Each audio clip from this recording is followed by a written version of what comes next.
wanted to start with just your childhood, Oh my gosh. where you're from, and Okay. how you ended up going to, To Love Valley. well, yeah, to the college first, and Oh, met okay. Chuck and the whole. Okay. Well, I was born in Johns Hopkins Hospital in Baltimore because my father was interning there. He had come to this country from Germany at the age of 12 because his father, who was a pretty well-known professor and writer and all that kind of stuff already, his last name was Rosenstock. And in fact, he was a Christian, if you're talking about religion, Mm-hmm. but most people, it's all based, it seems like, on race, which is nuts, since race doesn't really exist. But anyway, he knew he needed to get the hell out of Germany.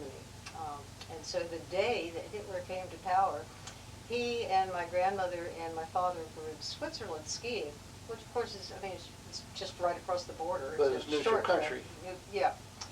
And he called his friends in Germany and said, pack up all my stuff and send it to the United States. We're never coming back. They thought he was nuts. But he was particularly lucky because he had an appointment at Harvard to teach. Mm-hmm. And my father then was exposed to culture in the United States, and he loved the American approach to liberal arts, which of course is now fading in this country. But in Germany, people very much were career job oriented. So instead of having this wide-ranging education, they learned specific skills. And he thought it was wonderful to be able to choose among so many options. But anyway, I think that my grandfather was, conservative is the wrong word, but he deeply believed, this is the irony of it all, he deeply believed in Christianity. And I don't think that meant that he thought these were literally true, but the spirit of Christ and the giving, the compassion, the understanding, all of that is what really hooked him. So Harvard was not particularly happy with him because they were pretty much all atheists. And he ended up going instead to Dartmouth and established a home there. He had horses, dug a pond for swimming, and I spent a lot of my summer vacations with him and my grandmother. I learned how to ride horses, I learned how to swim, I learned how to ski, I learned how to ice skate. Sometimes we even went horseback riding in the winter when I would go for Christmas vacations or Thanksgiving or whatever. And the horses were all fuzzy with their long hair, blowing out lots of steam. The funny thing is, though, that although they were wonderful for teaching me all those things, my mother's parents, who were not so interesting, not quite so intellectual, but rich, they had a beautiful house. And what I liked about summers there is I spent half my summers sometimes with them and half with the other grandparents. Right. I was 3 years older than my nearest sibling, and that made a big difference. I got a lot of one-on-one time that my younger siblings never got. Right, because they came together. They came together, right. And I ended up taking care of a lot of them. Maybe why I don't have any children. That was where I grew up. My father divorced my mother, who was, I think she was a lovely person, but my theory is that she had severe fibromyalgia, which nobody had heard of at that time. Mm-hmm. And so she was in pain a lot of the time, and nobody could help her. And I just remember doctors after doctors after doctors, and I think she had electroshock therapy, which back then was a lot different than it is now. Yeah. It was extreme. Experimental. Yeah, and it was extreme. But as a result of being in pain all the time, she sought out drugs. And my father, being a doctor, was able to get her drugs. She seemed to be in pain, and he wasn't going to let her suffer. Right. And it just got out of hand. I think there was more wrong than just the pain. She just never got her act together as a person. Um, the divorce was a big shock, but probably needed to happen, and she just got worse and worse and worse, and finally, and she died, and it was pretty much a combination of alcohol, which is what she turned to when she couldn't get the drugs so easily anymore. Right. It was a very sad situation. Meanwhile, my father married this woman who was also divorced, had 2 children of her own, and the way I ended up with her is I guess I was in the 6th grade in Glens Falls, New York. That's where we were living, in a big old dilapidated farmhouse. And my grandmother, my father's mother, came to get all 6 of us. We were 3 girls, 3 boys that were my mother's children, and took us to Norwich, Vermont, which is where she and my grandfather lived. We thought we were going just for a short vacation. My mother, meanwhile, had been taken by her parents to Mexico, and I think they were really concerned about her condition and the marriage and all these children. She kept having child after child. There were, I think, 3 miscarriages along the way, too. Oh, wow. Anyway, we never came back from Norwich, Vermont. Norwich is the most wonderful town I've ever lived in. I started going to the elementary school there, 6th grade, from the middle of November onwards, and loved it. But after the divorce, my father wanted to find different work. He had a clinic in Glens Falls. He found work with the University of Vermont in Burlington, Vermont. So it was a move northward, and it was a move from a college town to really, really rural, super rural. You know, there were a lot of toothless people, Yeah. that kind of thing. Cultural shock. Cultural shock at the adjustment. extreme. So I went to the 8th grade there, and then for the 9th grade, because there really wasn't a high school to speak of in Jericho, Vermont, which is where we were, I went to Burlington Junior High and spent 1 year there. Then my parents sent me off to boarding school called the Putney School in Putney, Vermont, which was kind of a precursor for hippies in a way. I mean, it was a good school, but we all wore blue jeans most of the time. We didn't have to dress for dinner. But I learned a lot about art, a lot about music. I already played the piano, and I had played the oboe a little and the flute a little. But at Putney, I became very interested in a boy named Tony Seeger. And Tony was Pete Seeger's nephew. Tony played 5-string banjo, just like Pete. He looked like Pete, he sounded like him. And I figured, well, maybe if I picked up the guitar and learned how to play it, he might actually notice me, and he did. So there was this, I was learning the folk music on one hand, protest music, all that kind of thing. And on the other, I was learning a lot about classical music. I was in a chorus, they called it madrigals, but it was, we did things like Bach's Mass in B minor, Mozart Requiem, Brahms Requiem. Just, Wow. Yeah. we did Top serious music, and there was an orchestra, also kids, and we performed big performances probably twice a year, at the end of one semester and then at the end of the year.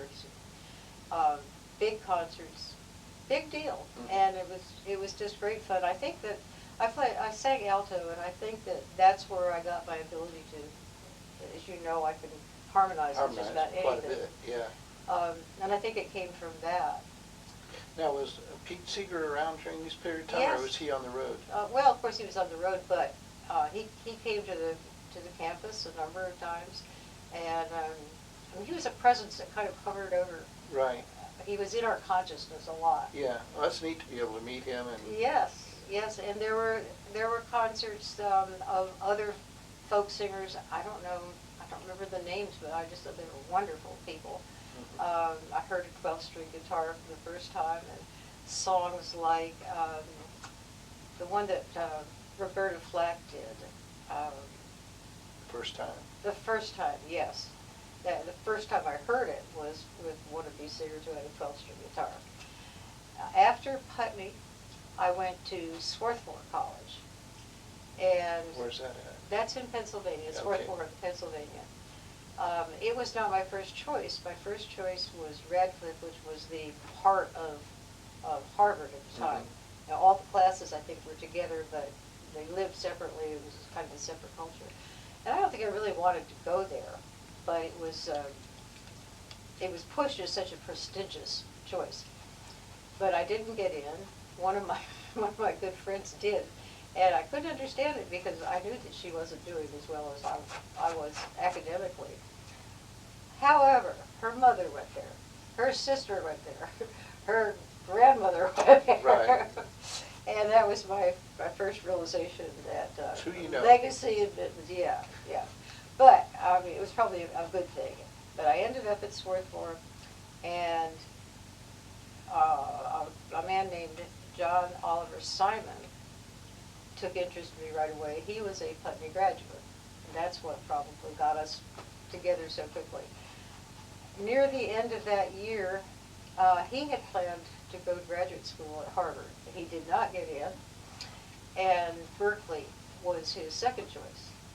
And so he decided to go there. And I said something about it would be kind of difficult to keep up our relationship with him if he was on the other side of the country, and he said, well, we'll get married. I went along with it. Probably not a great idea, but I don't even regret that. We ended up in Berkeley. I didn't like Berkeley at first. I mean, it was another culture shock. I've just had one culture shock after another. But I got to like it very much. Nonetheless, John and I didn't last. It wasn't a horrible breakup at all. There was really no acrimony. I just didn't love him. Right. And we did separate. Let's see, we got married in August and we separated, I think, in May. So it didn't last very long. That put me, for the first time, being really on my own. And it turned out I really liked that. And I did well at Berkeley and applied for graduate school there and got in. And didn't much care for it, really. The career path I was on was to be an English professor. And that just seemed less and less appealing the more I got into it. And looking back, I realized I didn't make any friends among the graduate students. I mean, not one. There was nobody that interested me, nobody that I hung out with. But one day I walked into a laundromat to get my laundry done, and there was a man in there that just seemed to me the epitome of what I was interested in at the time. He looked sort of like Che Guevara. Lots of black hair, beard, mustache. He looked like he was a radical revolutionary. This has got to be Chuck. No. No? No. Oh, really? This was the person who introduced me to Jack. Okay. Well, I'm going to stop it right there. Okay. You know, I never did introduce you. This is my friend Pam, Simon, Hazel, that we've known each other for over 50 years. Yep. And met in Love Valley, North Carolina. We may have to do a little editing and put that at the beginning, but let me pause this and restart it. Okay. I find this interesting because having known you for over 50 years, this is part of your life that we've just never discussed or talked about. Well, the funny thing is, I think that I'm 78 now, pushing 79. And I had started thinking about all the various episodes in my life. So it's interesting that you want to talk about them. I had already been doing that to some extent because I had become Facebook friends with this boy that I had met, oh my gosh, in the late 50s, had been skiing. He was older, I was 12. He was maybe 14 or 15. And it was on the ski slopes. I'd been skiing that day with him and a bunch of other people. And I just thought he was the cutest thing ever. In fact, my life has been kind of the story of finding one person or another the cutest thing ever. And we moved the next year, so I didn't see that much of him. But, nice guy. I always remembered him. Then we became friends on Facebook, and I hadn't seen him for well over 50 years. Closer to 60 years. No, closer to 65 years. But because we knew nothing about each other anymore, both of us ended up kind of filling in the blanks, which made me think through all these things too. So I've been writing about things, talking about going to Swarthmore and going to Berkeley. And I guess we're in Berkeley now. We got that far. And I had just met this adorable. He looked like Cat Stevens. Oh, okay. Yeah. Looked like Cat Stevens when he looked, just amazing. Right. But he introduced me to Chuck Eldridge. And Chuck was different than anybody I'd ever met. He was from Elkin, North Carolina. He had dropped out of school in the 11th grade, and I found out really years later that the reason he had done that was he was madly in love with this cute, blonde-haired, blue-eyed girl who was the daughter of Chatham. Was it Hugh Chatham, owner of the blanket factory? I don't know. Something like that. Anyway, well known in North Carolina. And Chuck at that point was an orphan. Both of his parents had died quite young, and he was being raised by an aunt who had never married, very strict kind of person. Nonetheless, he seemed to be lower class for the Chathams. And Chatham warned Chuck that if he didn't leave his daughter alone, he'd have him killed. So Chuck dropped out of school and he joined the Navy. And of course, this was during Vietnam years. Right. When he was through with his hitch in the Navy, they dumped him out in San Francisco. And I met him because he was living with a bunch of other people who were really at loose ends for a while there. Culture was changing. Everything was changing. This was the height of the Ashbury. Yes, it was a Haight-Ashbury time. Haight-Ashbury, yeah. People were using drugs who'd never used drugs before. There were protests. There was a real tribalism going along. It was the rise of the hippies, where we thought that we would never get regular jobs and never live in a regular house. We scorned things like telephones. We had an idea of kind of a utopia, which of course did not materialize. I was in graduate school when I met Chuck, and then Kent State happened, and that kind of put the final nail in the coffin of my aspirations to be an English teacher. I wanted to get out of Berkeley. Things were happening, like helicopters were flying over the campus and dispersing tear gas. Or I guess it's not technically tear gas, but pepper gas. Cops were beating up kids for no particular reason that I could tell. There was just, the feeling is it was all very ominous. And the right wing basically won. They managed to quash those student movements, but nonetheless the war did finally end. But meanwhile, I got very involved with Chuck, and I knew that he had planned to leave within just a few months. He was working on his motorcycle. He had a Harley, one of those choppers, the big thing that goes out the front. Goes out the front to extend the wheel. Yeah. He was just planning to get that all fixed up and just take off for parts unknown. And I just figured that we would fall in love and he'd stay, or I would go with him. It didn't occur to me that we would fall in love and he'd still leave without me, but that's what happened. So he did, and I was beside myself. I just seemed so sad about it. I went to Europe that summer with a sister and a brother, and we backpacked all around Europe and, had a good time. And I wrote to Chuck every day on those real thin blue airmail type letters.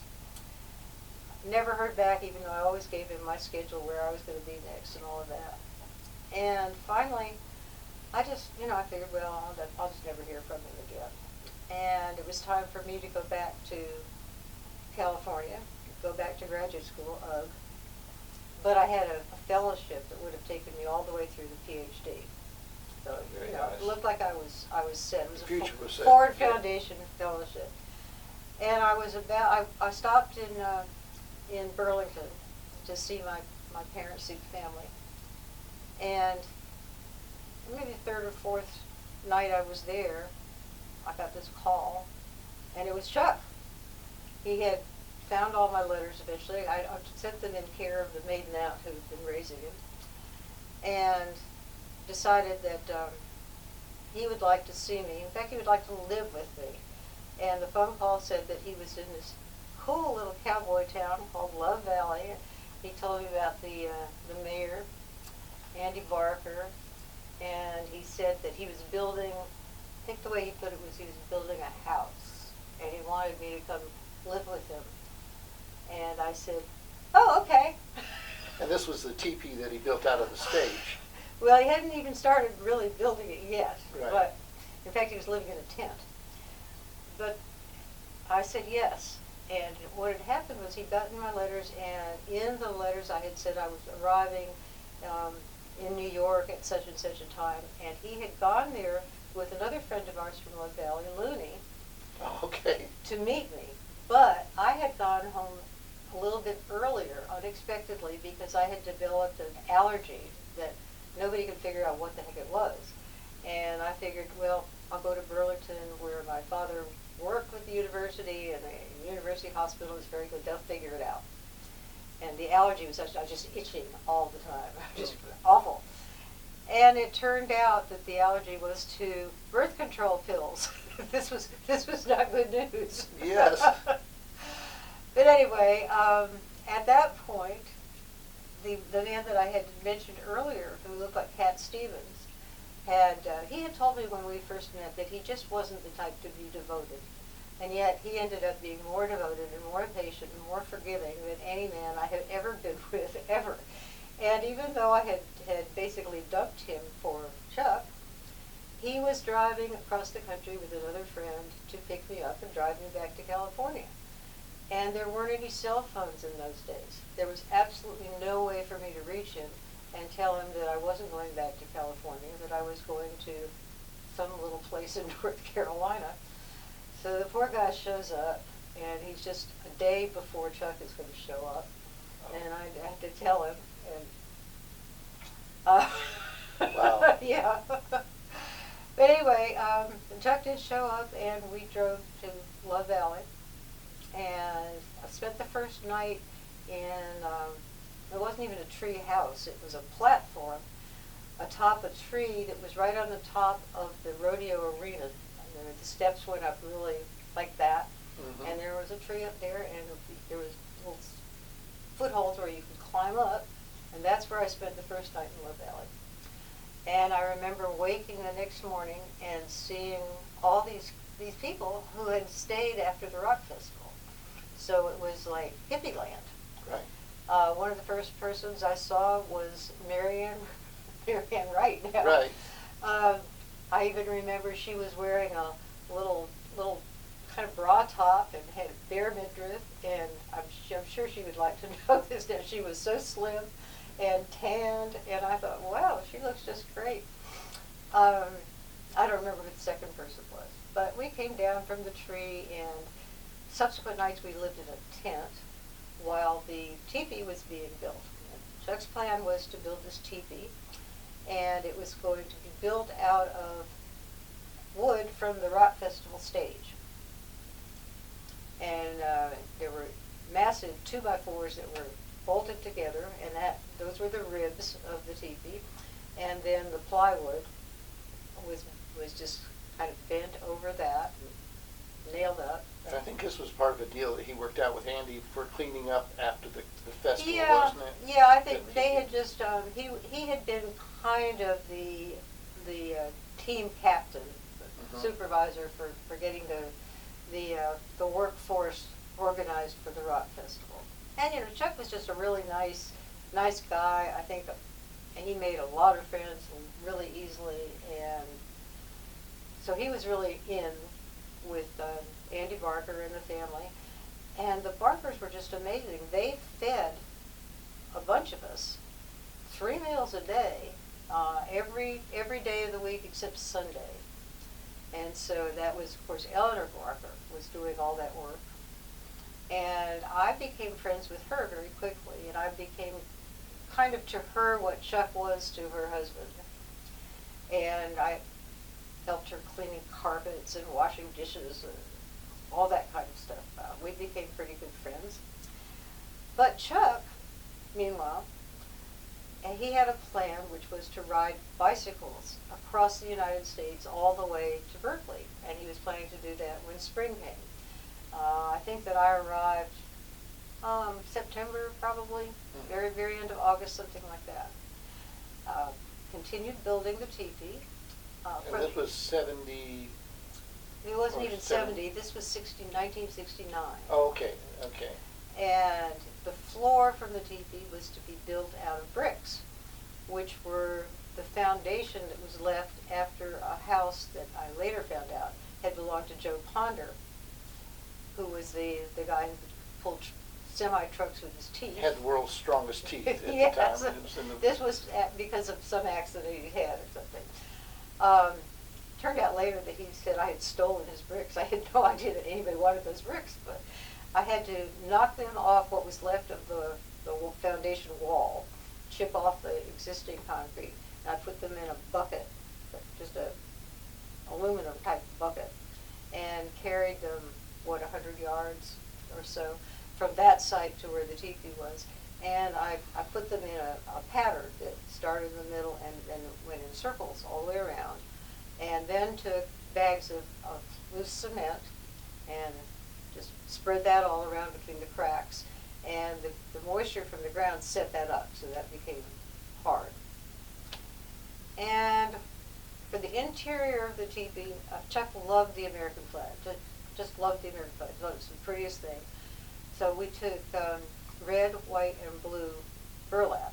I think that I still had a little money left over from that summer, which is how we were able to afford these things. Chuck worked for Andy, but I don't think Andy paid any money. We got the meals.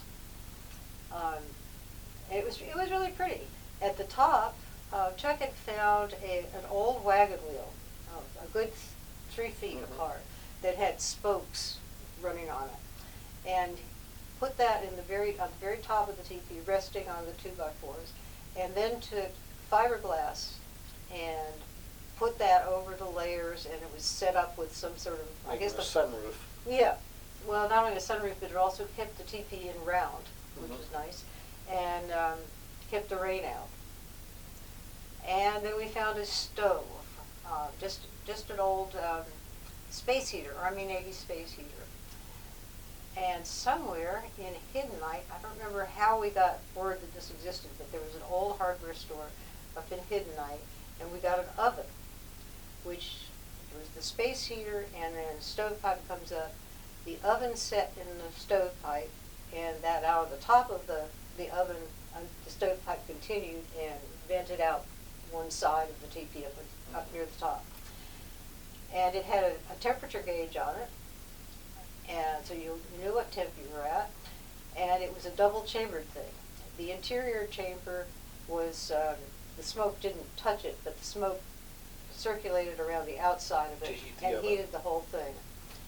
And we would put in, we heated pretty much with off-bearing slabs from sawmills, which people didn't want, and so we could just go get them. And just chop them up, put them in there, get a little kerosene, throw that in, and the temperature would go poof all the way over to 500. Wow. So I would just wait till it got to 350 was a good number. I baked things, I baked cherry pies in that teepee. We had running water, running cold water. Somewhere, maybe somebody gave it to us. And you were right on the creek down there. Right on the creek, yep. So the water was good. Of course, I really think that we actually hooked up to the town water. They had a water supply. We didn't have a bathroom, And one day, I was in the teepee by myself, and somebody shows up from the health department, tells me that we have to have a bathroom. And he said it needed to be an outhouse, and it had to have this huge concrete slab beneath it. Somehow we got that, and I think it took like 10 men to carry that thing. Put it up a little bit on the hill, and then built a little cabin up around it. And I had my diploma from Berkeley, tacked that up in there.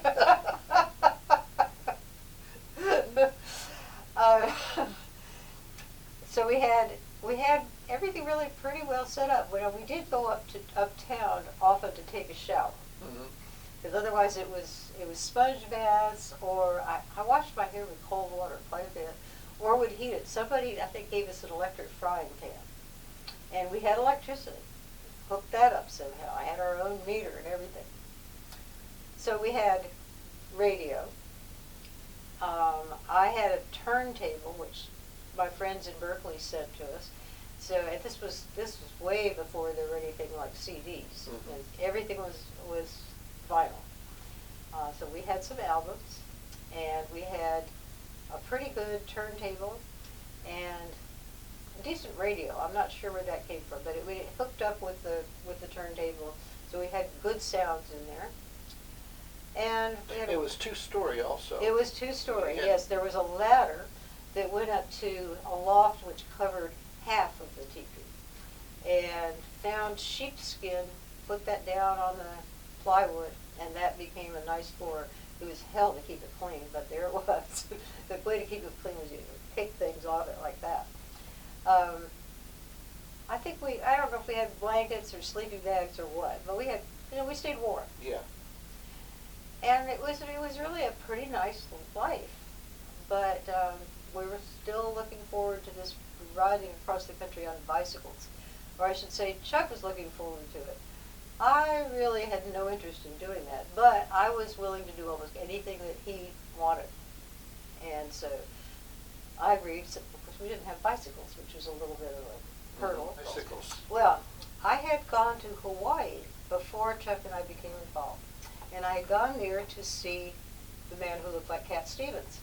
He had decided he would go to Hawaii, and I thought he was going to go there to live forever, but he just was really working on a construction job and wanted me to visit him. So I think it was a Christmas vacation, I had gone there to visit him, and on the first morning in a restaurant having breakfast, a waitress had stumbled and poured hot tea water on me. It was boiling water. Oh boy. And it had burned my left arm and my left leg.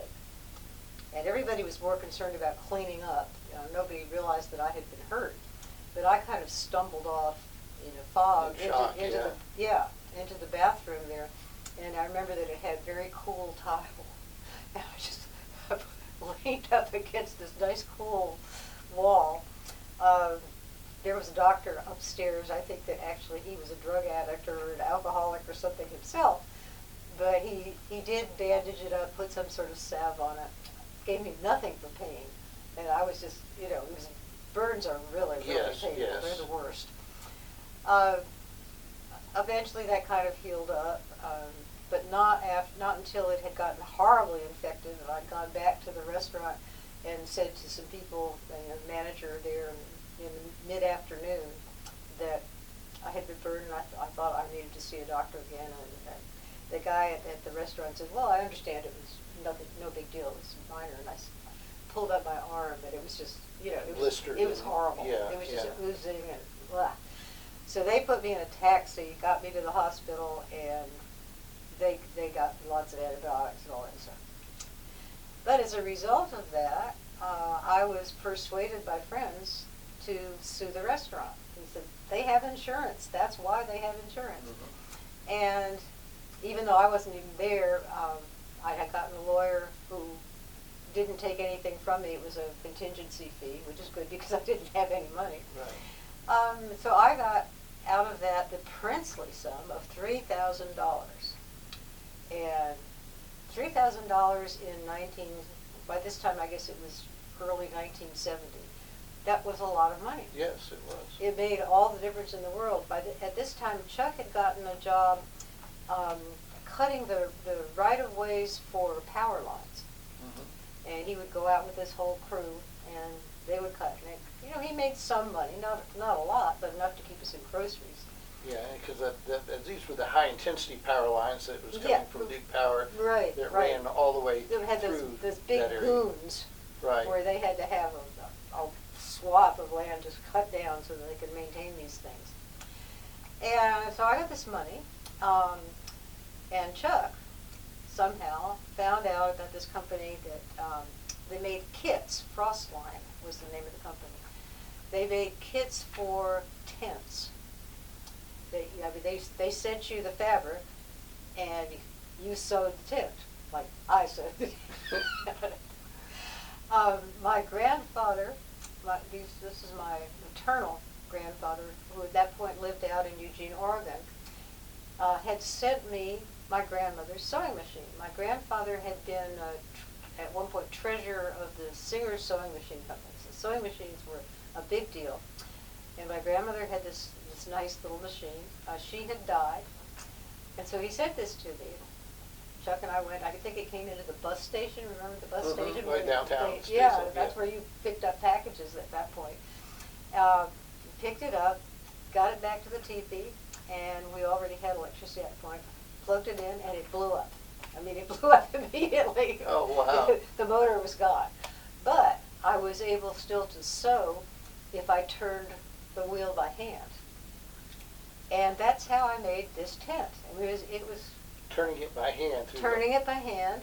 All the stitching. All the seams were flat felt. That means that you sew it on the right side first, then turn it inside and sew it down so that the original seam is encased with the new seam. So it was beautiful. I mean, just beautiful. So this tent had a frame. I think they also sent you the frame, so that was fine. It had it was blue, and it was made out of ripstop nylon. It had a vestibule. You could put your pack and whatever, your shoes there, and plenty of room inside to put your sleeping bags. I think we bought sleeping bags. All of this is with my settlement money. And we had gone to Riddle's bicycle store, and there is still a Riddle's. Yeah, he's still there. Well, no, it's moved now. It was on Broad Street. Oh, okay. It's on Front Street now. Yes, At it Front was Race. on Broad Street, basically right in the middle of town. And Mr. and Mrs. Riddle, who were already, at least in their 60s, I would say, were running the place. And they were very, very nice to us. We had gone in there and said that we wanted to buy these bicycles, and this was before bicycling became a craze. And what they were selling, they were 10 speeds, but they were Schwinn Varsity. What do we use here? Schwinn Varsities. They were heavy. They were extremely heavy. And we picked them out, and I asked the Riddles if they would hold the bikes for us. I told them I was going to come into some money. The settlement money hadn't arrived yet, but I knew we were going to get it. And I had this opal ring, gold and opal ring that had been my grandmother's. And I had been wearing it, but I took it off and I said, and here, this could be collateral for the bikes. And I think they were looking at it like, wow, who are these people? But they took the ring, and then we came and got the bicycles. I think we may have even ridden them from Statesville to Love Valley. So I was kind of athletic, but not the kind of athlete who really enjoyed working and sweating. I mean, that was just not me at all. But I had to learn, and I did. Chuck and I began riding those bicycles a lot. I learned a lot of back roads in Iredell County. We rode right over the mountain, all the way to Wilkesboro.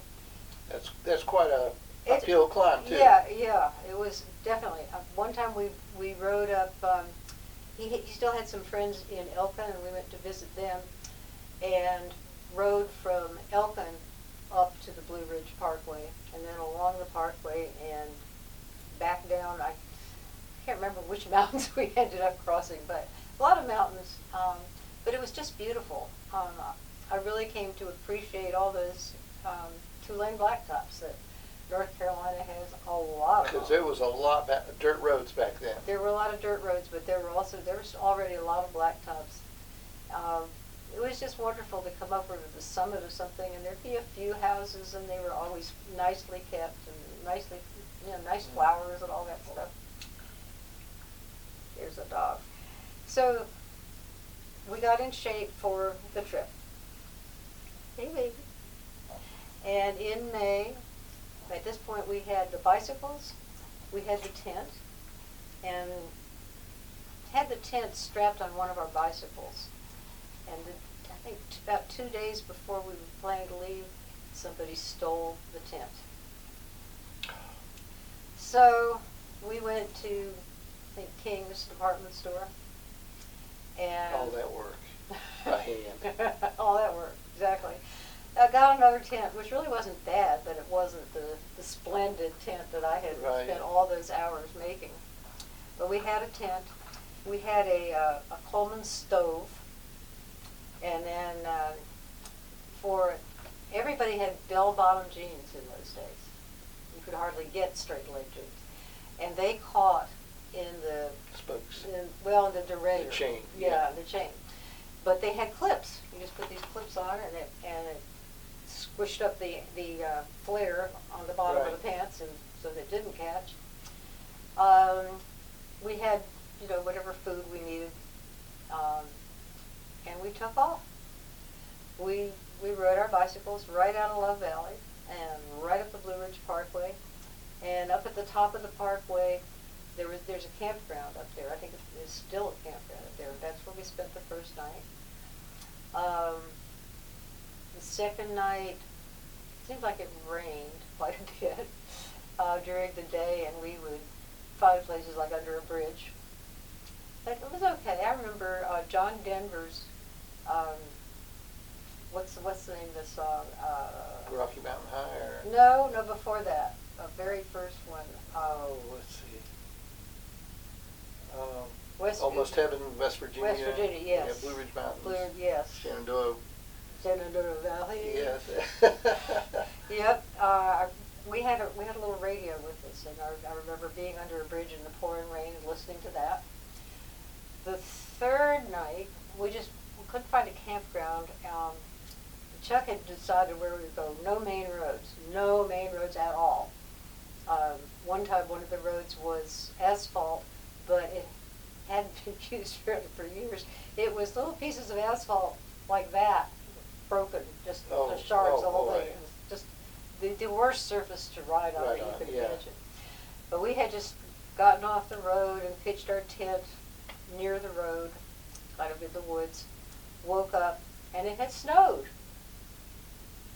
So that was interesting. And this was in May. Yeah. Wow. Yeah, but we were up pretty high. It had snowed. That wouldn't happen now, I'm pretty sure. But we got back on the road, and then we ended up, after a while, in West Virginia, where the mountains just rose up on either side. There'd be a road, river, mountains. And at the end of the day, those trucks would come from the coal mines, and they would just be hurtling down the road. And all the men that were in the trucks had black face. Oh, yes, from all the dust. And there wasn't any place really for a bicycle to ride. So we were on the side of the road, and they had air horns, I think. And they'd come roaring by. Leave you in a cloud of dust. Yes. But it had started to rain again. And we pulled into a cemetery. We had to find a place to sleep. And we pulled into a cemetery and pitched the tent. And here comes somebody in a pickup truck. And we're thinking, oh, but we'd had some run-ins at that time. Most people were really nice, but some were really threatening toward us. Mm-hmm. We were struggling our way up one hill, and these two young men kind of accosted us and said, when you reach the next town, don't even slow down. That kind of thing. Great. Yeah, great. So very nervous about this young man approaching us, but he just said that he had seen us and he just had to meet us and find out what the story was, and said, well, I live nearby, my wife and I live nearby, come by and just stay with us while it's pouring rain. So we did. Nice as they could be. He was particularly nice. Wife was a little more uncertain about this. He was a coal miner, but they weren't working. I think they were off maybe because the rain was just too much. It was just scary to go down in those holes. But then I think we were there 2 or 3 days, and wife's relatives showed up, and they were all having this powwow in the kitchen, and they said we had to leave because they thought we were criminals. And I think, what do they think we're going to do? Put my Bonnie and Clyde on a bicycle. On a bicycle, right. We're going to steal your refrigerator. But, we said, okay. And so I think it was evening when they said we just needed to leave. And I know that the young man he was so apologetic. He just hated that they were doing that to us. But, we were pretty much rolling with the punches at that point. And we continued on a while, and then one morning I woke up and I looked at my arm, and it had real red spots all over it. And I thought, oh, poison ivy. Looked at my other arm, red spots all over it. Pulled up my shirt, red spots. Oh, boy. I had German measles. Oh, wonderful. It was a childhood disease that I never had. Well, Chuck did not believe in illness unless it was illness, of course. And he didn't see any reason why we shouldn't just keep riding, and we did. I remember being someplace really flat. And you're running a fever. I'm running a fever, and I'm starting to cough. I mean, really cough, like horrible cough. And I was weak, I was depleted. And I remember riding along behind him on some highway. It was flat, wind blowing toward us, hot, and I'm thinking, I hate you. I hate you more than I've ever hated anybody in my whole life. And I decided I just really couldn't go any further. And I said, next town, I'm getting on a bus. I'm going to California. And that was, it was someplace in Indiana. And I split up the traveler's checks, which I had gotten after the settlement. I would put all the money into the traveler's checks. I gave him half. I took half, got a bus ticket, got on the bus, and it was, I don't know, it was like a 3-day trip, I think. But I took the bus to Eugene, Oregon to see the grandparents. Mm-hmm. By this point, my grandmother had died, but my grandfather, much to my astonishment, had married again. They were living in one of those retirement homes that you pay and you buy your apartment, but when you die, it goes back, it reverts to to the yeah. But company. they had meals, and they had a dining room and a chef and all that kind of stuff, and they also had medical facilities so that if something happened, they would take care of you. So it was it was an end of life thing. And when my grandmother had died, the other female residents in this place, and they were all in their 70s, 80s, or more, were very attracted to the idea of my grandfather. And apparently there were women who were dropping off cookies and little notes and blah, blah, blah. And this one woman, Norma, was the one that appealed to him. And even though he and my grandmother had the best marriage I think I had ever seen, the only good marriage I think I'd ever seen, he married again. And so there they were, and they were just as nice as they could be. I had nothing except clothes on my back and one change of clothes. So I had 2 pairs of jeans, 2 shirts. That was my wardrobe. Oh, and I think cowboy boots. That's what I was riding in cowboy boots. The stuffed cowboy boots. Which I had gotten from a Forrest Ponder's leather shop. Oh, of course, Ponder.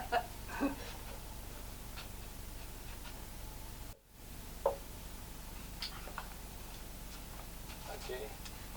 So my grandparents took me out and bought, let me think, 2 dresses, a pair of, not high heels, but, some heels, pantyhose, a bra, fixed me up. So I looked much different.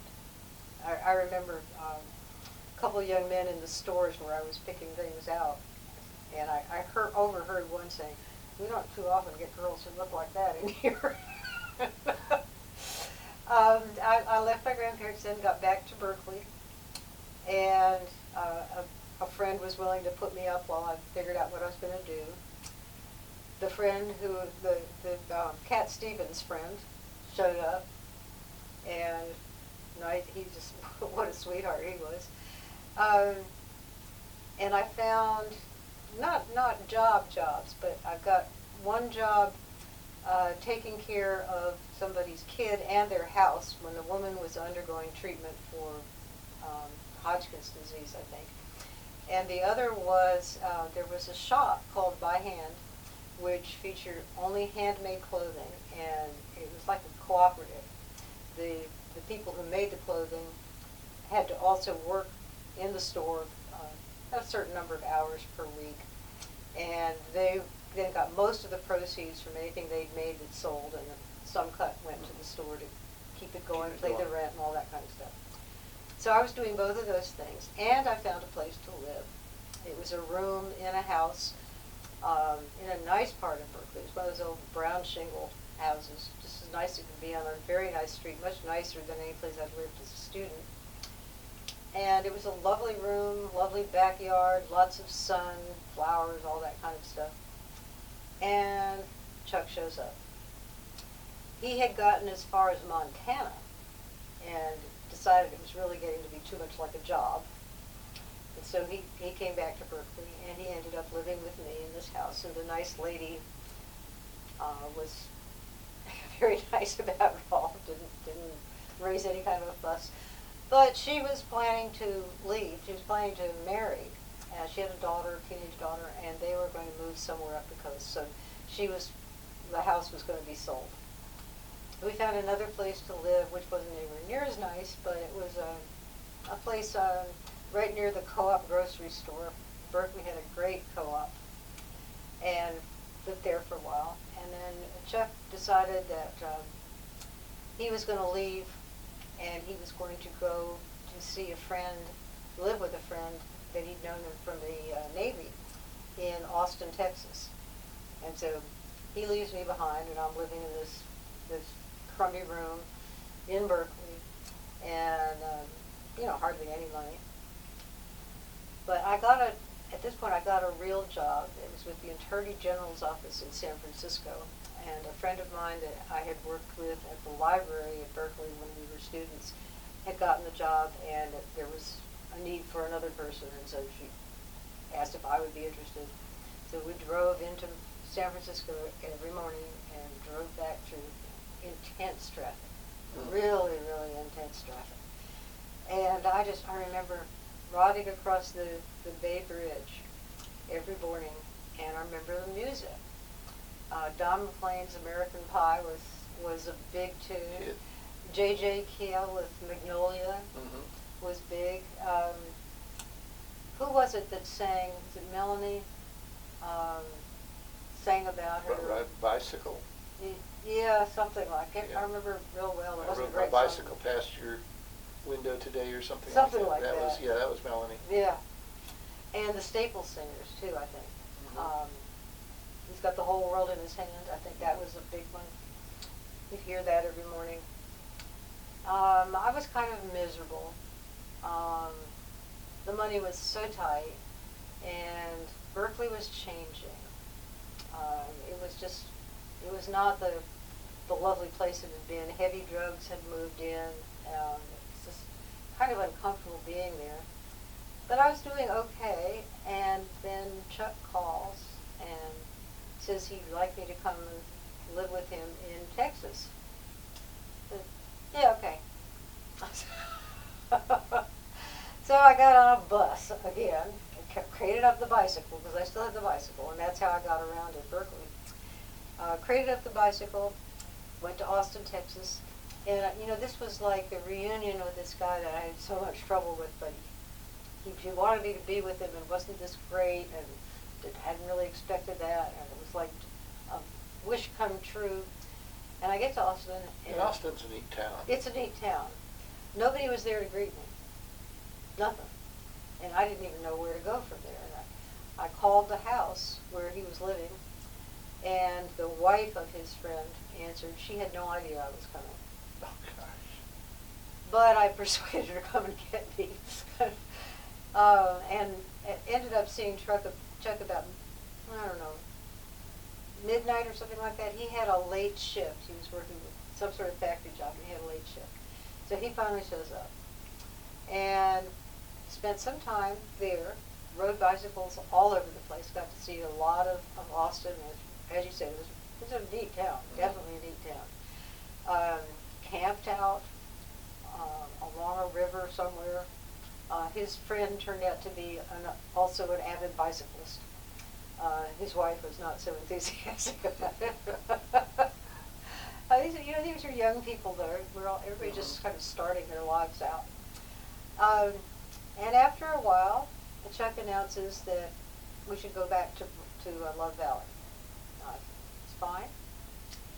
And that meant crating up the bikes. This time we were not going to try to ride the bicycles all the way. We were going to hitchhike and just send the bikes to Love Valley, which is what we did.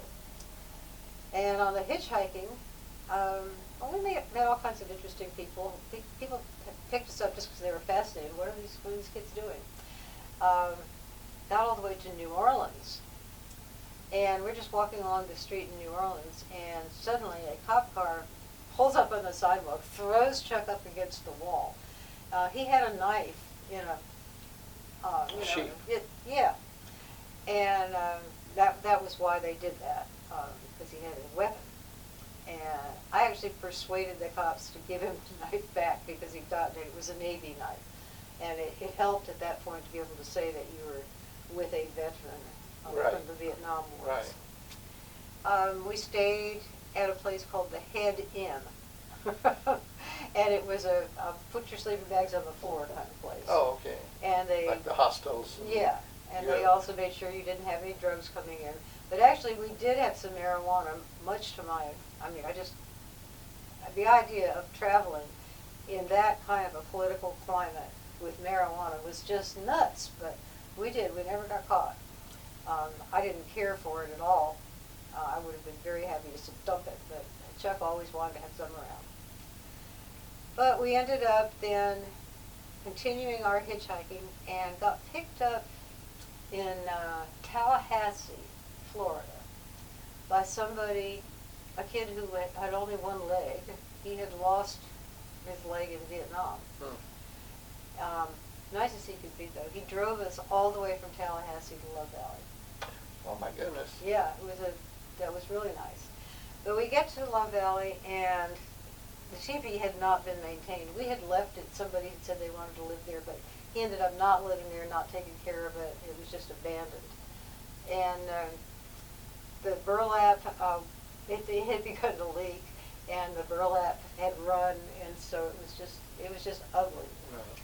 And I think we got there in March, and by this time it would have been 72, I think, or maybe 71, somewhere around there. Anyway. I think it was 71, because Must I have been think that's 71. about the time I met you. Yeah. Chuck lasted maybe 2 weeks and left me again.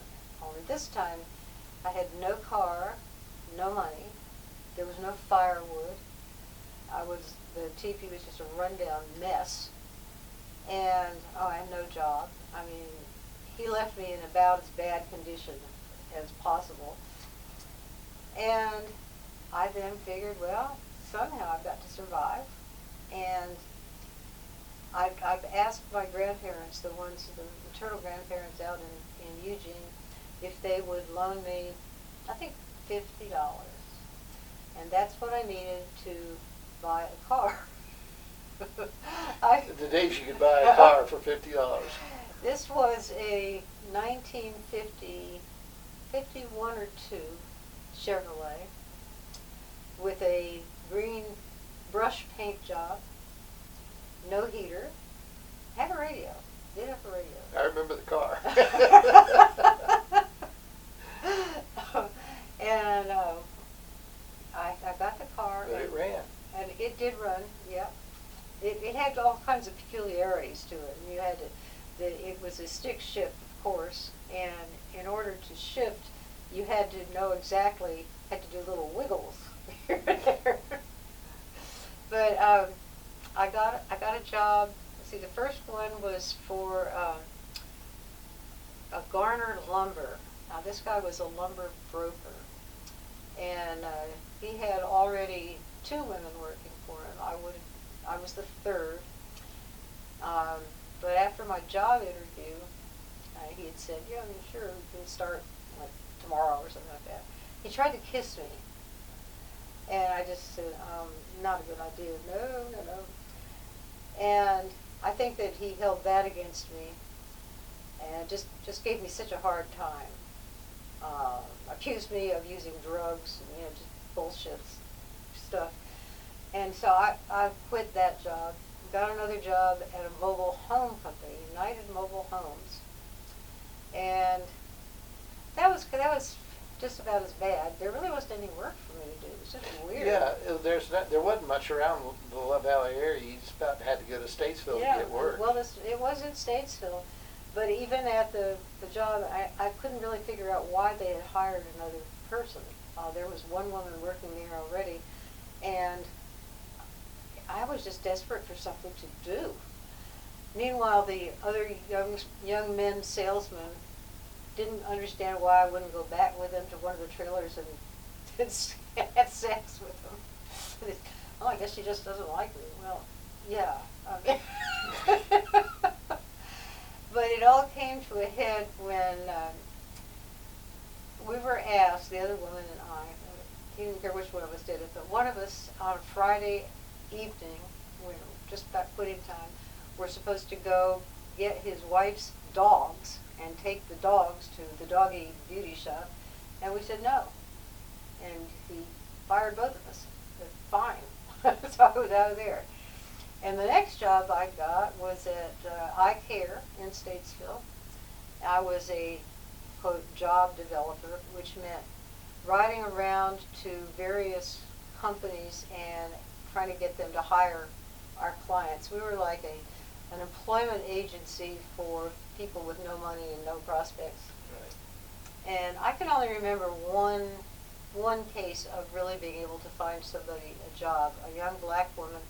I got her a job at a place that did drafting. But she lasted, I think, maybe 6-8 months there, and they just gave her so much trouble. When I'd gone to this place and talked to the boss, he had said, well, they didn't have any bathrooms for women. And I said,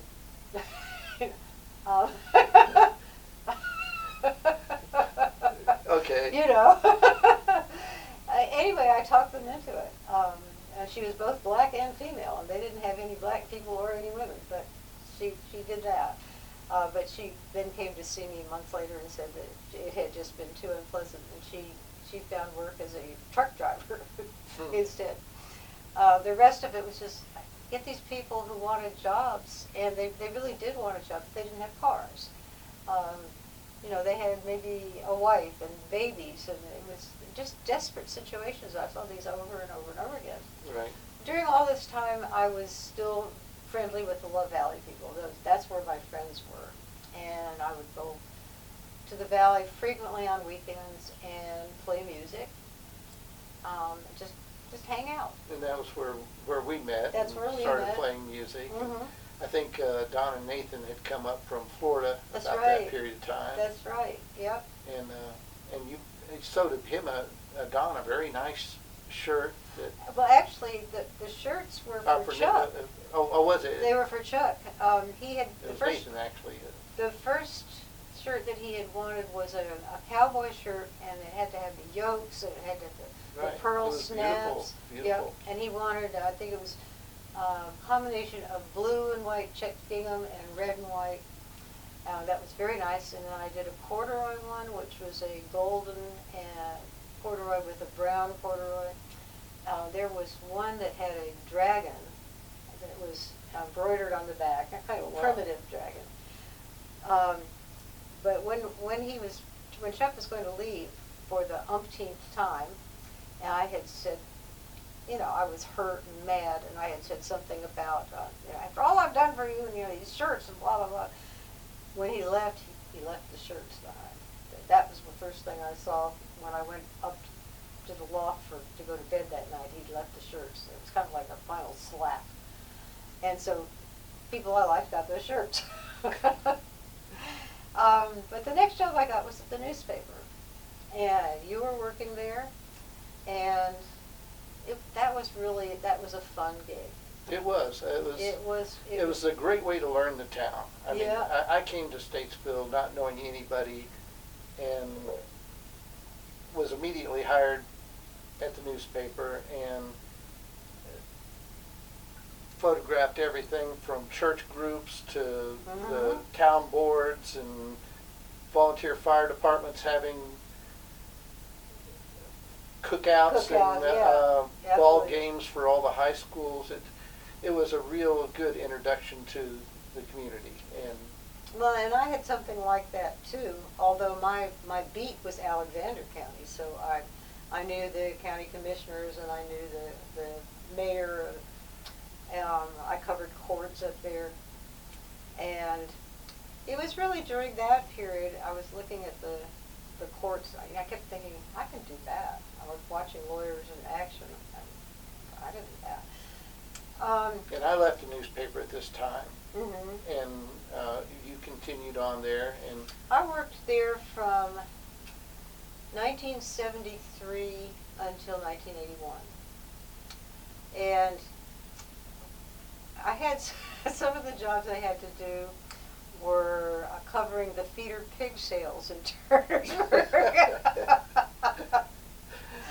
But there really wasn't quite enough to keep me busy. And Jay Huskins, he was a cantankerous SOB in many ways, but he was interesting, and I think he was fair. Yeah. And he had ideas. He was a state representative. He was a state representative in Raleigh.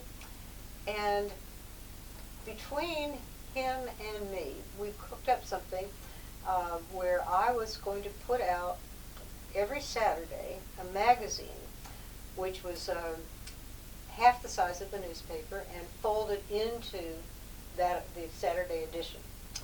And it was called The Landmark. And it was a community calendar of sorts where every art gallery, art exhibition, concert, music. I had this magazine that Jay Huskins encouraged me, told me I was going to do, which suited me just fine. In addition to the calendar of events, and it was a great place for our photographers to have photo layouts. And the newspaper had put a Nikon in my hand, so I had photo layouts too. Anytime any of us went anywhere, we took pictures and had a story about it, and sometimes that would be the cover story. But the really fun part was there was a whole page or two devoted to reviews of records and reviews of books. Oh, very nice. And I actually we had a record store at that time, and I was able to go to the record store, and they would give me an album or two to take home and review and then bring back. And I would write reviews. And we had a bookstore, same thing. I believe it was Joanne Dodick was running the bookstore. And she would give me books, and I would read them. And I was doing what I wanted to do anyway, which is listen to music and read books. And when I couldn't stand being at the office, I would just go home and for hours I would read or listen to music. Of course, one thing I did not mention was that in Love Valley, I became acquainted with the Allman Brothers, who had been there for the rock concert, which I had just missed. I came right after the rock festival. And then Dickie bought property there. Yeah, Dickie. Gail, his first wife, moved First up there. wife was there, and daughter, Christy, was there. Went to a lot of concerts that year that we lived in Love Love Valley and made a lot of great contacts. We had Now you went to the Fillmore East yes, concert. yes, had hitchhiked with Brenda. You remember Brenda? I don't remember her last name. Yeah. It was Brenda with Little Joe, Chuck, and I. The four of us hitchhiked together from Love Valley to New York City. I do remember when we got to New York City, the first thing that Chuck and I did was we ran into Dickie. We went to a Chinese restaurant, had supper with him there. We were staying in the suite plural, that the Allman Brothers got. I think that Dwayne and his group were in one suite, and Dickie, Greg, Joe Dan, maybe somebody else too, but they were all in another suite. Joe Dan Petty. Yes. Joe Dan Petty. There was a young woman, a beautiful young Native American woman, Sandy, Blue Sky. Sandy Blue Sky, whom Dickie met that weekend and obviously had fallen in love with. We got back to the hotel suite after the final concert. I think they were on for 2 or 3 nights, and it was morning when we got back, because the concert had gone late because there had been a bomb threat.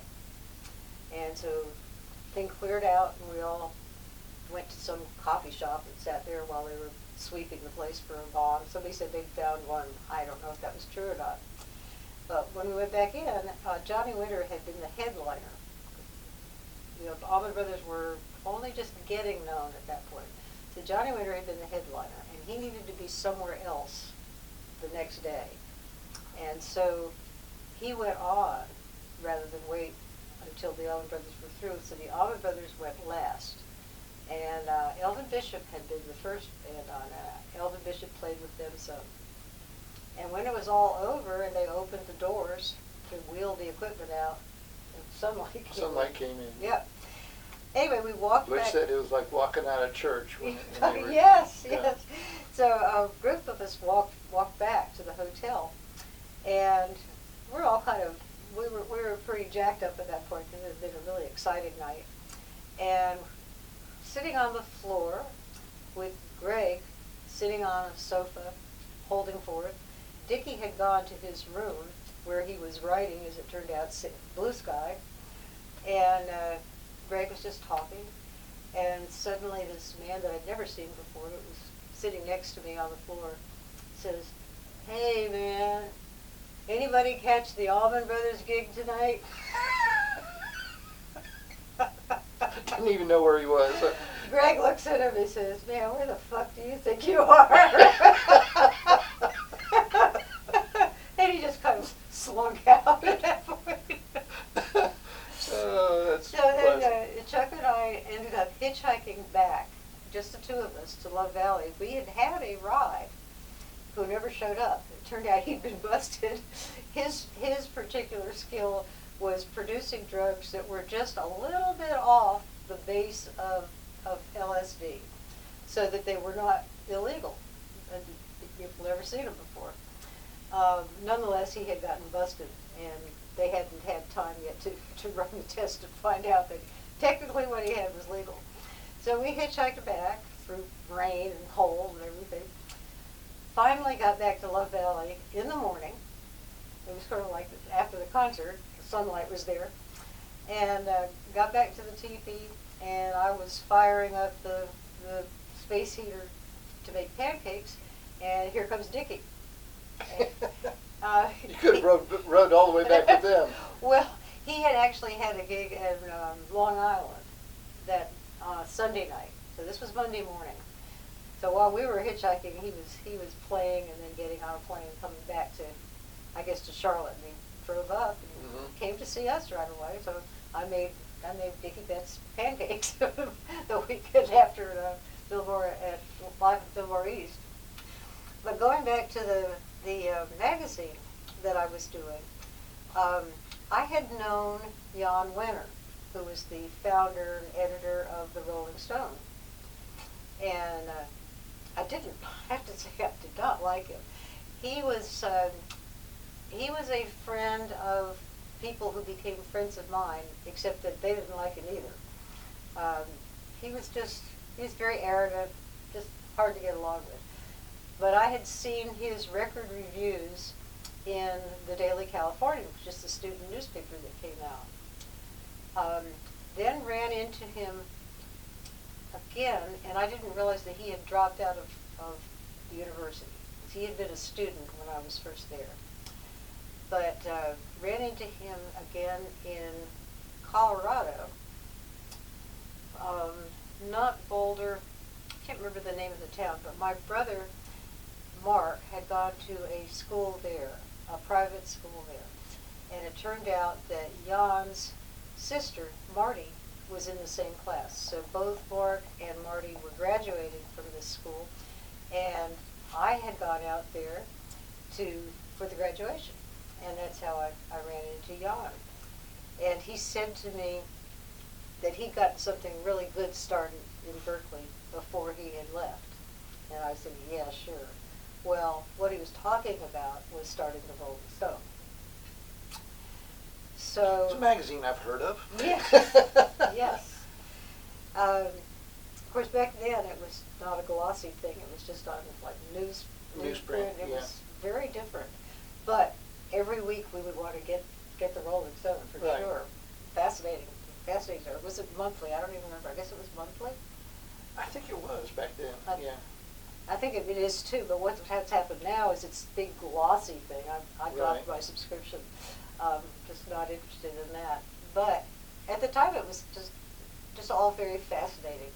All these intertwined things. Right, and so many of the groups knew each other back then that played in San Francisco. That was New York and San Francisco were the two places. The two places, yeah. Played. Los Angeles was coming up, but it was still, there was a view that Los Angeles was kind of commercial bullshit. Not the real thing. And the Rolling Stones offices were in San Francisco. But I was doing this little magazine, and I thought it was great. Pay wasn't great, but to tell you the truth, the pay was better than women were able to make in any jobs that I knew. Right. I think the paper hired me at $110 a week, which sounds like nothing now. But back then, that was a good salary. Well, Gail Betts and Susan were having to drive all the way over towards Taylorsville. They were working at a chicken at the processing Holly plant. Farms chicken processing plant. Yes. So, I mean, you got jobs where you could back then. Well, and that's exactly right. And I had gone there looking for a job too. But what they had said to me is, you are way overqualified.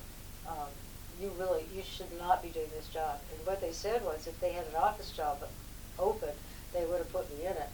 And they said, well, we'll let you know if something opens up. I remember I started with the Brecken Landmark in 1970.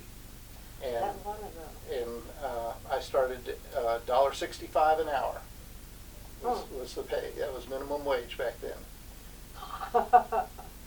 And it's hard to believe we survived on that type of pay, but well, it was tight. Yes, It was definitely it was. tight.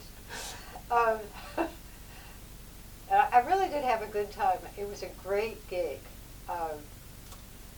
I remember being said I had to cover the Fiddlers Convention, and this was when there were two conventions going on. Yes. There was one at Pierce Van Hoy's. and Harper. And yeah, Harper's was the little one. It was the more traditional. It was the more respectable. Right. The one at Pierce's had hordes of hippies attending. It Like had, a Woodstock Rock Festival. It was like Woodstock, and there would be troopers, cop cars everywhere, and then bikers on top of that. And the community was very uncomfortable with all of this. And there was one night. Well, I think they had close to 100,000 people between the two events. Yes. Showing up in the little town of Union Grove, North Carolina. That's right. That's right. And it was cultural shock for sure. Well, I was warmly embraced by both Pierce and and Harper, even though they couldn't have been more different Right. as people. Um, but there was one, maybe the last one. They ended up declaring the big one a public nuisance and shutting it down completely. But before that happened, And it had been in existence for over 50 years. yeah, yeah. I thought that was really a shame. But there was one night on this last hurrah of the festival that it had been pouring rain throughout the thing. I think I slept wherever I could, basically, in somebody's sleeping bag. But I was also what they called a stringer for Associated Press. They didn't want to send a reporter there, but they wanted somebody to cover it for them. And the days of phone booths, and they actually had phone booths set up outside, as well as porta potties, set out outside the huge main hall, whatever that was. Yeah, tent. It was a big tent, right? He built a building later. But it was a big top back then. Mm-hmm. And there was covering it, and I had ingested some substances, let us say, but I was aware of what was going on. And Judge Bob Collier, came out on the stage, and he said that he was Judge Bob Collier. That's all the crowd needed to hear. Boo, boo! They're throwing things at him. Poor guy, he kind of got off the stage. Rufus Edmiston was also there. Rufus Edmiston at that time was the Attorney General for the state. And he came up and he announced through the microphone that he was Rufus Edmiston and he was the Attorney General for the state of North Carolina. I go, boo, boo, boo, they're throwing shit at him. He said, well, I'll tell you what I'm going to do. I'm going to find out if there's anybody who says that this is not the greatest event in North Carolina, and I'm going to run it right out of the state. Yay! Yay! So he was a politician. Yeah, everybody was happy. Well, Rufus was sitting over there on the side of the stage while there were bands on, cloggers and all that kind of stuff, with this little hippie girl on his lap. So Jerry Keyes was the other photographer. He was covering it that night. He got pictures of it. I went out in the pouring rain through the mud, waited in line for one of the phone booths, got out and I called AV. And I told him what had just happened about Judge Collier and about Rufus Edmiston. And the AP guy says, are you sure? What do you mean, fucking sure? Yeah, yeah. I was there. Then, if he'd known what I had ingested, he might have had more questions. But yeah, that's what happened. It ended up the only place that accepted my story was the Salisbury Post. Really? And they printed one of Jerry's pictures. I wrote it up just the way I saw it. So the Record and Landmark didn't... Well, they took my story, but they just redlined everything about, it was Jay Huskins, because he was a Democrat. Right. And, I'm a Democrat, but still. I mean, I was a reporter first. Yes. Democrat second. And Jay took all that out. They wouldn't use Jerry's picture. So they got a really sanitized version of what had gone down. But I do remember, he did include the part about Judge Collier being booed. And some lady called and was talking to Jerry Josie, our managing editor, and had said that that couldn't have happened. That was, this Pam Simon person was just making something up. I just remember hearing Jerry say, Pam Simon was there, and if Pam Simon said that's what happened, then damn it, that's what happened. Yeah. He was a stickler. He was okay. For fact. Yeah, he was. And He wouldn't take. Nancy Davis had written a story in which she said that the last car peeled out and blah blah blah, cloud of dust, that kind of thing. And Jerry said, "Did you really see that?" And she said, "No." He said, "Well, then you don't write it that way." And you can't peel out with a cloud of dust in that rainfall. Yeah, that kind of It was thing. a swamp. I mean, I remember walking around up to almost your knees in Well, mud. when I went to get my car after that weekend, it was encased in mud. because of all the cars that had been towed out or just had spun their tires and thrown mud. I mean, it looked like a mud hut. Oh, boy. It had to have pounds of dirt on it. And, I drove it into work on Monday morning. And Jay had said, Pam, you need to take your car to the car wash. I was just going to wait for it all to fall off. I couldn't afford car washes, for God's sake. The reason I left the newspaper is really, it was beginning to change. Jay Huskins left, and he retired. We were constantly getting these stories about how it was getting more expensive to produce, and it just seemed like it wasn't the place it had been anymore. And I was trying to figure out what to do. And one day, I went, as I usually did, to the Y at lunch.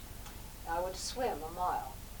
And it took me a while. I wasn't a racing type of swimmer.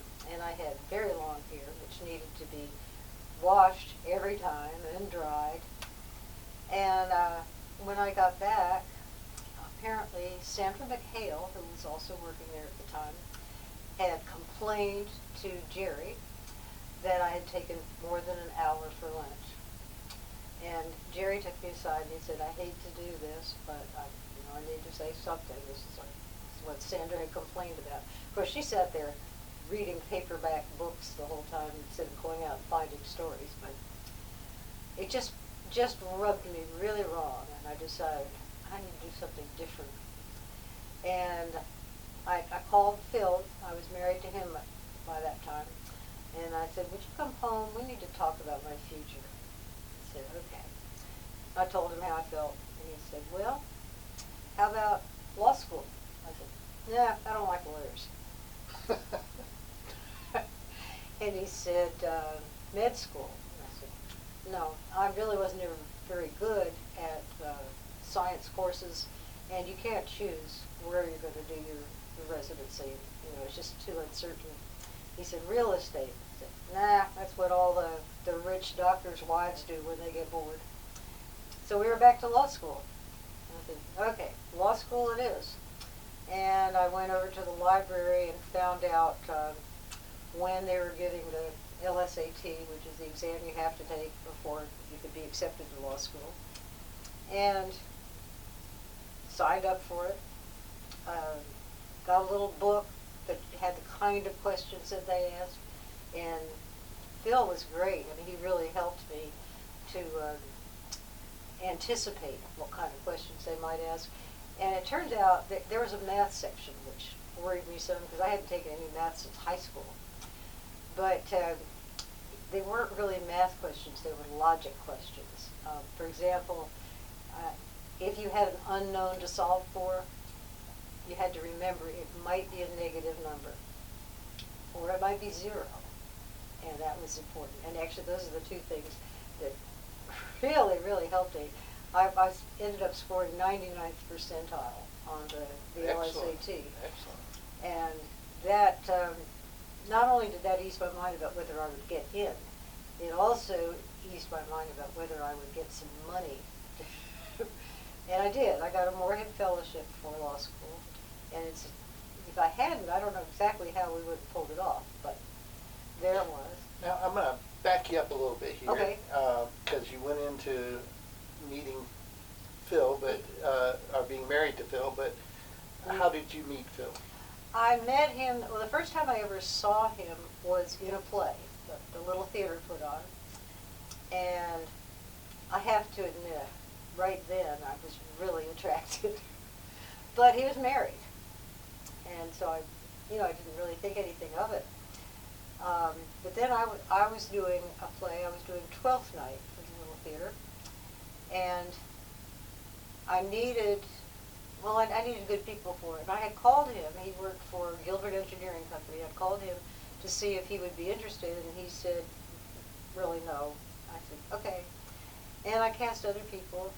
And what happened then was that the young woman that I had cast as Maria, who was the lady in waiting, she never showed up for rehearsals. And the funny little guy that I had cast as Festi, who was the fool in 12th night, he didn't show up, and the one or two times he did show up, he didn't know his lines. So this was, this was a desperate situation. Yeah. I called Phil again and told him I really needed him to do this, and he agreed he would do it. And I stepped into the role of the lady in waiting. And things went from there. And I mean, very, very quickly, he decided he was going to leave his wife. He was going to marry me. And I was thinking, this can't really be happening. I didn't really believe it was happening, but it was happening. And it turned out that probably was a very good thing all the way around. I mean, his wife, in retrospect, felt that was what needed to happen. That the marriage just wasn't working for them. And so we started living together, and this was in my little dump of an apartment. It cost me $47 a month, which is really, that was pretty cool. Yeah. Phil announced that we were going to build a house, and started building this house up on Jennings Road. Moved into it in July, over the July 4th weekend, in fact, of 1978. We then married in 1979, and when I decided I was going to law school, it was 1981. Or 1980, I guess. Yeah, 1980, and I actually went to law school in 1981. Graduated from law school in 1984, and again, I was a good student. That doesn't really necessarily translate to anything else, but I was a very good student. So I graduated with high honors and became, I think, a reasonably good lawyer. I can't claim that I ever really changed my mind about whether I liked lawyers or not. But I continued being a lawyer for a lot of years, from 1984 until I finally retired when did I retire? In 2006. I was only 60 at that time, and that was much earlier than I had ever intended to retire. But the reason I retired was that I had so much pain from back injury and back surgery. I was just beside myself. I couldn't handle it anymore. It was just, every day was just awful pain. So I stopped there and spent quite a few years really just being sick and in pain.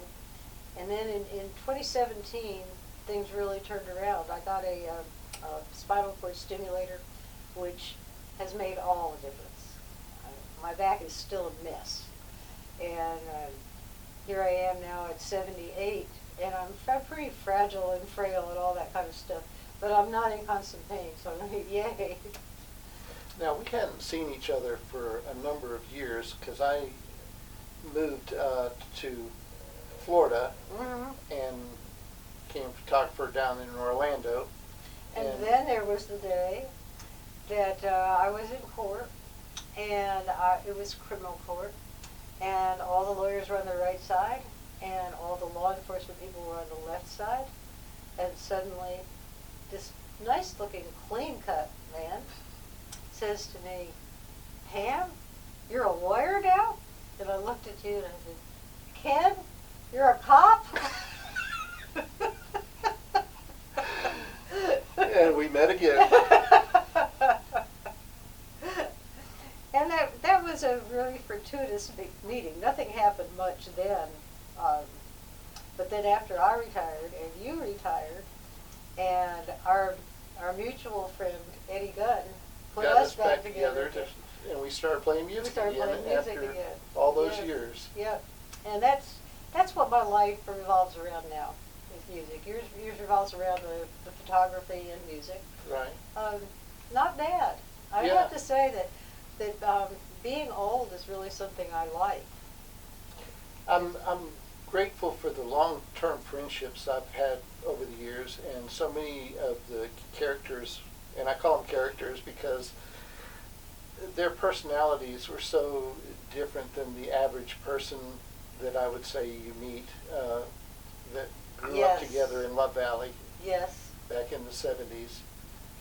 And I find that I really didn't like hanging out with a lot of doctors and bankers and lawyers and, respectable people. I much preferred people who were more on the fringes.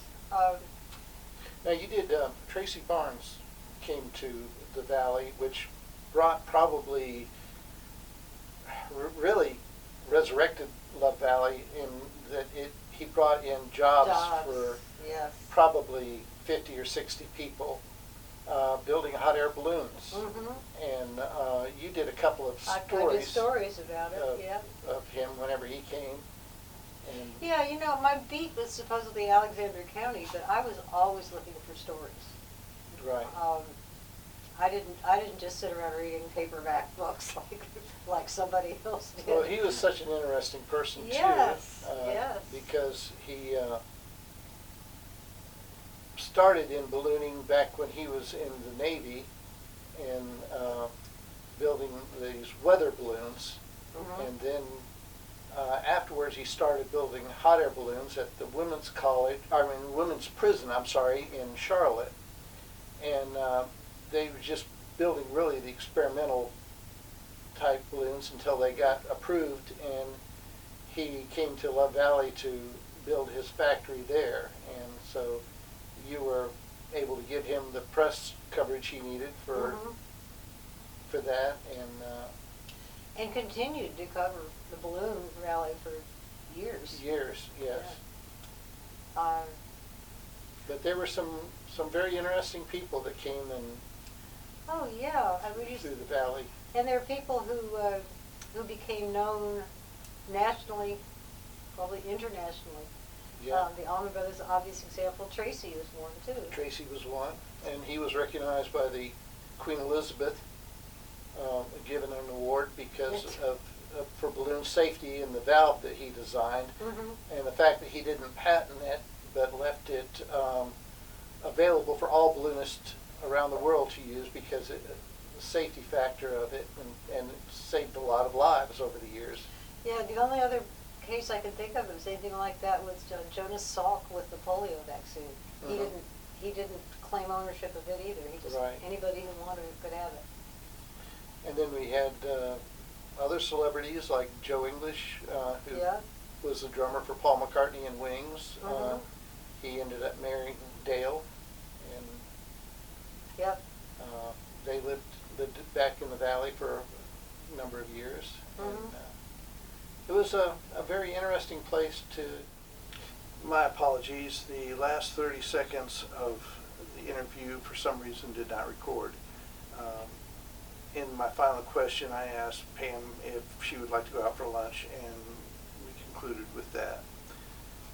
We were just recognizing some of the other fabulous talent that came from Love Valley over the years. Doctors, nurses, the list just goes on. And I hope you'll stay tuned for some of the other interviews I did with some of these wonderful friends of mine over the years. Thank you for listening, and